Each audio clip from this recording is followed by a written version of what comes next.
Hello everybody. So today I want to talk about physics.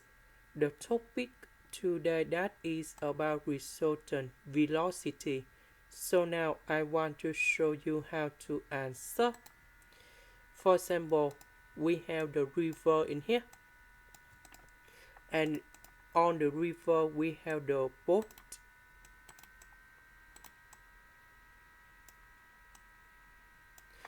On the still water we have 4.2 meter per second. So this one does is about velocity of the boat in here.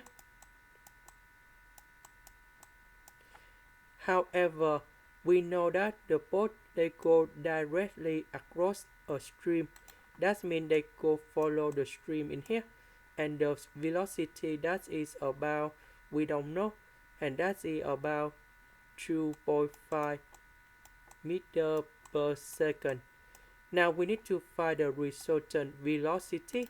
So because they have same direction of vector in here, so we just sum two vector together and we have the final answer.